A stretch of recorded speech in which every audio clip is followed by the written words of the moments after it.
Hello friends, welcome back to our channel. జీవితంలో తమ అభిరుచి ఏంటో ఇప్పటికీ కొంతమందికి తెలియదు.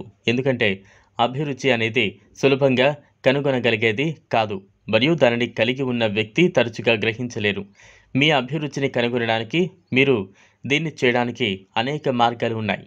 అభిరుచి అంటే అభిరుచి లేదా కోరిక. అభిరుచిని ఇష్టపడే లేదా ముఖ్యమైనదిగా భావించే ఏదైనా చేయాలనే కోరిక లేదా ధోరణిగా కూడా అర్థం చేసుకోవచ్చు. ఈ నిర్వచనాలలో కొన్నింటి నుండి అభిరుచి అనేది ఏదైనా చేస్తున్నప్పుడు ఆనందాన్ని కలిగించే అంతర్గత ప్రేరణ, కోరిక మరియు ఉత్సాహం అని నిర్ధారించవచ్చు. వారి అభిరుచికి అనుగుణంగా జీవించే మరియు పనిచేసే వివిధ వ్యక్తులు ఉన్నారు. ఉదాహరణకు, డ్రా చేయడానికి ఇష్టపడే పెయింటర్ లేదా వంట చేయడానికి ఇష్టపడే చెఫ్. వారు తమ అభిరుచి లేదా అభిరుచి ఉన్న రంగంలో పాల్గొంటారు కాబట్టి ఈ వ్యక్తులు జీవించేటప్పుడు మరింత సంతృప్తిగా మరియు సంతోషంగా ఉంటారు. తృప్తి అనేది డబ్బు సంపాదించడం వల్ల మాత్రమే కాదు, వారికి నచ్చిన పని చేయగలిగినందుకు ఆనందం కూడా. ఇది వారికి కూడా కలిగిస్తుంది స్వీయ సమర్థత, ఉన్నత. అభిరుచిని ఎలా కనుగొనాలి? అభిరుచి కలిగి ఉండటం ద్వారా జీవిత లక్ష్యాలు ఏర్పడతాయి మరియు వాటిని సాధించడానికి మీరు మరింత ఉత్సాహంగా ఉంటారు. ముఖ్యంగా మీరు మీ అభిరుచిని ఆదాయ వనరుగా చేస్తే మీరు ప్రతి ప్రక్రియను ఎక్కువగా ఆనందిస్తారు మరియు తక్కువ ఒత్తిడికి గురవుతారు.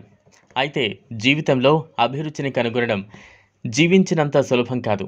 అందువల్ల చాలామంది వయసు వచ్చిన తర్వాత కూడా వారి అభిరుచిని కనుగొనలేదు. 20 లేదా 30 ఏళ్ల వయసులో ఉన్న వారిలో చాలామంది తమ జీవితంలో తమ అభిరుచిని కనుగొనలేనప్పుడు ఆందోళన, అనిశ్చితంగా భావిస్తారు. ఎవరైనా అనుభవించగల కారణాలలో ఇది ఒకటి త్రైమాసిక జీవిత సంక్షోభం. కాబట్టి మీరు మీ అభిరుచిని ఎలా కనుగొంటారు? మీరు మీ అభిరుచిని కనుగొనలేకపోయారని భావించే లేదా కొత్త అభిరుచిని కనుగొనడానికి ప్రయత్నించాలనుకునే వారి కోసం మీరు చేయగలిగే కొన్ని చిట్కాలు ఇక్కడ ఉన్నాయి. నెంబర్ 1, మీకు సంతోషాన్ని కలిగించే విషయాలను గుర్తుంచుకోవడానికి ప్రయత్నించండి. మీరు ఉత్సాహంగా ఉన్న లేదా చేయడానికి వేచి ఉండలేని విషయాలు లేదా కార్యకలాపాలను కనుగొనండి. అదనంగా మీరు దీన్ని చేసినప్పుడు కూడా మీరు కార్యాచరణను నిజంగా ఆనందిస్తున్నందున సమయం చాలా త్వరగా గడిచిపోతుంది. మీరు సమాధానం కనుగొన్నట్లయితే ఇది మీరు వెతుకుతున్న అభిరుచి కావచ్చు. ఇది ఫోటోగ్రఫీ, పూల అమరిక, రాయడం వంటి చేయడం లేదా తోట పని వంటి ఏదైనా కావచ్చు. నెంబర్ 2, మీలోని బలాలు లేదా ప్రతిభను కనుగొనండి. మీరు ఆనందించే నైపుణ్యాలు లేదా ప్రతిభ ఏంటో మీరే ప్రశ్నించుకోండి. మీలో ఉన్న నైపుణ్యాలను సాధన చేయడం ద్వారా మీరు తెలుసుకోవచ్చు. మీరు దీన్ని చేయాలనుకుంటే కానీ ఫలితాలు అంత గొప్పగా లేవని మీరు భావిస్తున్నట్లయితే ఇతరుల అభిప్రాయాలు లేదా రేటింగ్లను కనుగొనడానికి ప్రయత్నించండి. మీ పనికి మీరు ప్రశంసలు పొందారని తెలితే అది మీకు ఉన్న అభిరుచి కావచ్చు, మీరు దానిని గుర్తించలేరు. గుర్తుంచుకోవాల్సిన ముఖ్యమైన విషయం ఏంటంటే అభిరుచి అంటే మీరు నైపుణ్యం కలిగి ఉండాలి లేదా కార్యాచరణ నుంచి డబ్బు సంపాదించాలి అని కాదు. కానీ మీరు చేస్తున్నప్పుడు మీరు ఆనందించవచ్చు మరియు ఉత్సాహంగానూ ఉండవచ్చు. నెంబర్ 3, మీకు కోపం లేదా అసూయ కలిగించే విషయాలను గుర్తుంచుకోవడం. ఒక స్నేహితుడు సిద్ధంగా ఉన్నట్లు మీరు చూసినప్పుడు మీకు చిరాకుగా అనిపించవచ్చు. రాజీనామా చేయండి. అతను ఇష్టపడే రంగంలో వృత్తిని కలిగి ఉండటానికి అతనికి స్థిరమైన ఆదాయాన్ని అందించే ఉద్యోగం నుండి, ఉదాహరణకు బ్యాంకర్ ఉద్యోగం మానేసి నవల రచయిత కావాలని నిర్ణయించుకున్న వ్యక్తి.